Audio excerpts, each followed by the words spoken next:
एक सबसे बड़ा एसओपी अक्सर आप देखते होंगे कि जैसे ही बोल के आपके जब मोबाइल फ़ोन है तो उसके ऊपर ऊपर आ रहा होता है जनाब एरोप्लेन मोड ना, कि आपने उसको उस मोड पे लगाना है। कौन से लोग ऐसे हैं जो एरोप्लेन मोड पे लगाते हैं? मैं तो बहुत कम देखे हैं। जहाज़ों में आपको जब वो लैंडिंग टेक ऑफ से पहले खसूसी अनाउंसमेंट होती है कि स्विच ऑफ कर लें या एरोप्लेन मोड पे लगा लें, लेकिन एक बड़ी तादाद उसके ऊपर अमल नहीं करती। तो इसी तरह जब उसको लेकर आए जाएंगे, उसके अंदर मतलब पावर बैंक होगा, तो आप कैसे इंश्योर करेंगे कि लोग उसको चार्ज ना करें और ये वाक़यात ना हो।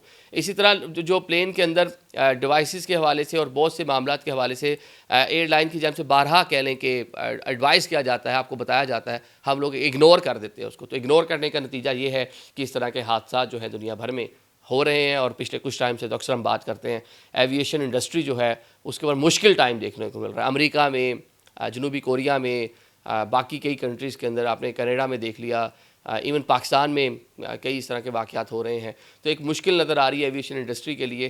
तो इसके अंदर अब जो जिद्दत दुनिया में जिद्दत आ रही है, गैजेट्स जो चीज़ें हैं आपकी, वो आपकी नेसेसिटी बन गई हैं, ज़रूरत है। उसके बगैर शायद आप ट्रैवल नहीं कर सकते। आपके डॉक्यूमेंट्स, बहुत सी चीज़ें आपने, इवन बहुत सारे लोग तो दौरान परवाज़ ही अपने असाइनमेंट से ही बना रहे होते हैं, बाकी काम भी कर रहे होते हैं, मूवीज़ वगैरह देख रहे होते हैं, टाइम पास करना है, लंबी लंबी फ़्लाइट्स हैं।